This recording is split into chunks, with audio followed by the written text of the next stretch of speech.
Hi, I'm Tracy, and this is the Song of Hiawatha. This is Bedtime Stories.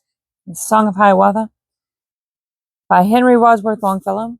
Chapter or section. Shoot, I need to revisit my poetry definition. I don't remember I have to ask one of my English teacher friends what that part of a poem is called. But this is Hiawatha's Childhood, the third section of the Song of Hiawatha. Downward through the evening twilight, in the days that are forgotten, in the unremembered ages, from the full moon fell Nokomis. Fell the beautiful Nokomis, she a wife, but not a mother. She was sporting with her women, swinging in a swing of grapevines. When her rival, the rejected, full of jealousy and hatred, cut the leafy swing asunder, cut in twain the twisted grapevines, and Nokomis fell affrighted downward through the evening twilight. On the muscoday, the meadow, on the prairie full of blossoms, see, a star falls, said the people. From the sky a star is falling. I need that. I apologize. That'll make it a lot easier. It's already easier. Gosh.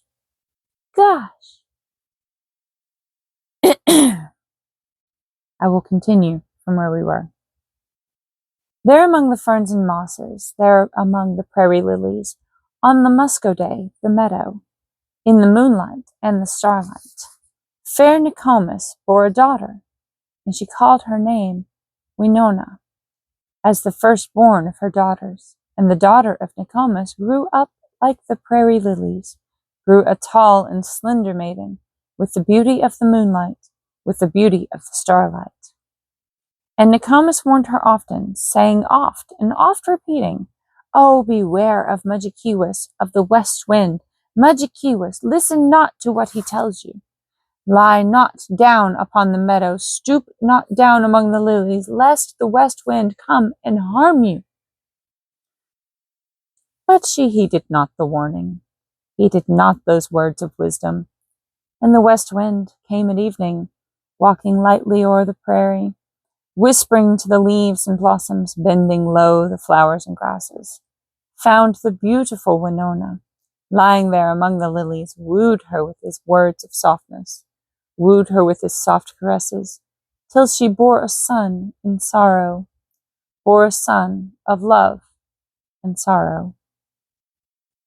Thus was born my Hiawatha, thus was born the child of wonder, but the daughter of Nokomis, Hiawatha's gentle mother, in her anguish, died, deserted by the west wind, false and faithless by the heartless Mudjekeewis. For her daughter long and loudly wailed and wept the sad Nokomis. "Oh, that I were dead," she murmured. "Oh, that I were dead, as thou art. No more work and no more weeping. Wahonowin, Wahonowin." By the shores of Gitchigumi, by the shining Big Sea water, stood the wigwam of Nokomis, daughter of the moon, Nokomis. Dark behind it rose the forest, rose the black and gloomy pine trees, rose the firs with cones upon them. Bright before it beat the winter. Water, dag nabbit! I'm going to start that part again. The stanza, I know what that part is.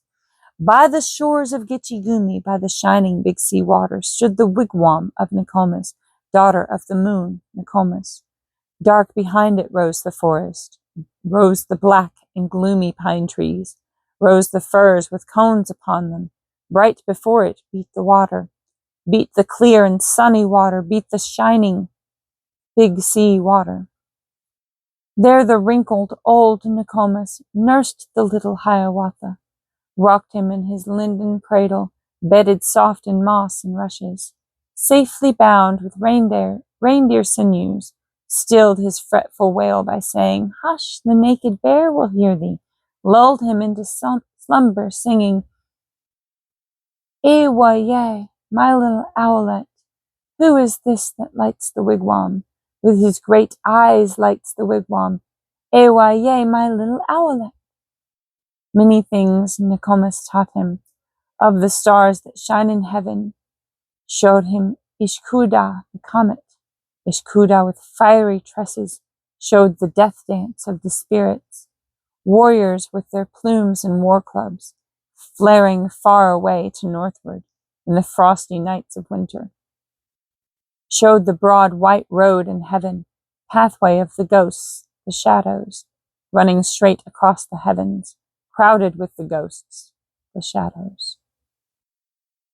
At the door on summer evenings sat the little Hiawatha, heard the whispering of the pine trees, heard the lapping of the waters, heard the lapping of the waters, sounds of music, words of wonder, mini wawa, said the pine trees, mudway ashka, said the water. Saw the firefly wawa tasi, flitting through the dusk of evening, with the twinkle of its candle lighting up the brakes and bushes. He sang the song of children, sang the song Nokomis taught him. Wah wah watty, little firefly, little flitting white fire insect. Little dancing white fire creature, light me with your little candle. Ere upon my bed I lay me, ere in sleep I close my eyes. Saw the moon rise from the water, rippling, rounding from the water. Saw the flecks and shadows on it, whispering, "What is that, Nokomis?" And the good Nokomis answered, "Once a warrior, very angry, seized his grandmother and threw her up into the sky at midnight. Right against the moon he threw her. 'Tis her body that you see there." Saw the rainbow in the heaven, in the eastern sky the rainbow. Whispered, "What is that, Nokomis?" And the good Nokomis answered, "'Tis the heaven of flowers you see there. All the wildflowers of the forest, all the lilies of the prairie, when on earth they fade and perish, blossom in that heaven above us." When he heard the owls at midnight, hooting, laughing in the forest, "What is that?" he cried in terror. "What is that?" he said, "Nokomis?" And the good Nokomis answered, "That is but the owl and owlet talking in their native language, talking, scolding at each other." Then the little Hiawatha learned of every bird its language, learned their names and all their secrets, how they built their nests in summer, where they hid themselves in winter, talked with them whene'er he met them, called them Hiawatha's chickens. Of all beasts he learned the language, learned their names and all their secrets, how the beavers built their lodges, where the squirrels hid their acorns, how the reindeer ran so swiftly, why the rabbit was so timid, talked with them whene'er he met them, called them Hiawatha's brothers. Then Iagu, the great boaster, he the marvelous storyteller, he the traveler and the talker, he the friend of old Nokomis, made a bow for Hiawatha. From a branch of ash he made it. From an oak bough made the arrows, flint tipped with flint and winged with feathers, and the cord he made of deerskin. Then he said to Hiawatha, "Go, my son, into the forest, where the red deer herd together. Kill for us a famous roebuck. Kill for us a deer with antlers." Forth into the forest straightway, all alone walked Hiawatha, proudly with his bow and arrows. And the birds sang round him, o'er him, "Do not shoot us, Hiawatha." Sang the robin, the opechi, sang the bluebird, the owassa, "Do not shoot us, Hiawatha." Up the oak tree, close beside him, sprang the squirrel, Ujidamu. In and out among the branches, coughed and chattered from the oak tree, laughed and said between his laughing, "Do not shoot me, Hiawatha." And the rabbit from his pathway leaped aside and at a distance, sat erect upon his haunches, half in fear and half in frolic, saying to the little hunter, "Do not shoot me, Hiawatha." But he heeded not or heard them, for his thoughts were with the red deer. On their tracks his eyes were fastened, leading downward to the river, to the ford across the river. And as one in slumber walked he. Hidden in the alder bushes, there he waited till the deer came, till he saw 2 antlers lifted, saw 2 eyes look from the thicket, saw 2 nostrils point to windward, and a deer come down the pathway, flecked with leafy light and shadow, and his heart within him fluttered, trembled like the leaves above him, like the birch leaf palpitated, as the deer came down the pathway. Then, upon one knee uprising, Hiawatha aimed an arrow. Scarce a twig moved with his motion.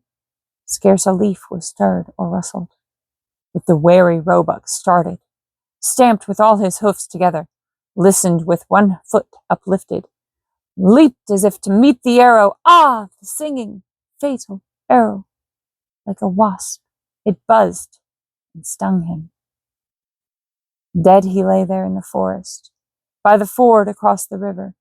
Beat his timid heart no longer, but the heart of Hiawatha throbbed and shouted and exulted as he bore the red deer homeward, and Iago in Nokomis hailed his coming with applauses.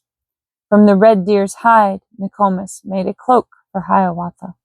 From the red deer's flesh, Nokomis made a banquet to his honor. All the village came and feasted. All the guests praised Hiawatha, called him Strong Heart. Songjik Taha called him Loon Heart. Mahotasi